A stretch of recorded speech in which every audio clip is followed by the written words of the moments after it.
प्लासीचे युद्ध कोणत्या वर्षी झाले? 1757. आत्मीय सभेची स्थापना कोणी केली? राजा राममोहन राय. वेदांकडे परत चला असा उपदेश कोणी दिला? स्वामी दयानंद सरस्वती. पंडित रमाबाईंच्या शारदा सदनची स्थापना कधी केली? 11 मार्च 1891. SNDT विद्यापीठ मुंबईची स्थापना कोणी केली? महर्षी कर्वे. कामगार संघटनेचे जनक म्हणून कोणाला संबोधले जाते? नारायण मेघाजी लोखंडे. डिप्रेस क्लासेस मिशनची स्थापना कोणी केली?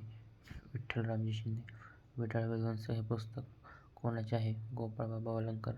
डॉ. आंबेडकरांनी धर्मांतराची घोषणा कुठे केली? येवला. इ. स. 1920 मध्ये कम्युनिस्ट पार्टी ऑफ इंडिया संघटनेची स्थापना कोणी केली? मानवेंद्रनाथ रॉय. भारतात पहिला फॅक्टरी ॲक्ट कधी जाहीर झाला? 1881. इंग्रजांना कोणत्या कायद्याच्या विरोधात? सरदार पटेल यांनी बारडोली येथे सत्याग्रह केला. Settlement act. भारतातून शिक्षणासाठी परदेशात जाणारी पहिली महिला कोण? अन्नपूर्णा. लोकहितवादी म्हणून कोणत्या समाजसुधारकास ओळखले जाते? गोपाळ हरी देशमुख. मूकनायक हे पाक्षिक कोणी सुरू केले? डॉ. बाबासाहेब आंबेडकर. गांधी अरविंद करार कोणत्या दिवशी झाला? 5 मार्च 1931. मुस्लिम लीगची स्थापना कोणत्या शहरात करण्यात आली? ढाका. राष्ट्रीय स्वयंसेवक संघाचे मुख्यालय कुठे आहे? नागपूर. सुभाषचंद्र बोस यांना देशनायक म्हणून कोणी संबोधले? रवींद्रनाथ टागोर. महात्मा गांधींचे पूर्ण नाव काय? मोहनदास करमचंद गांधी.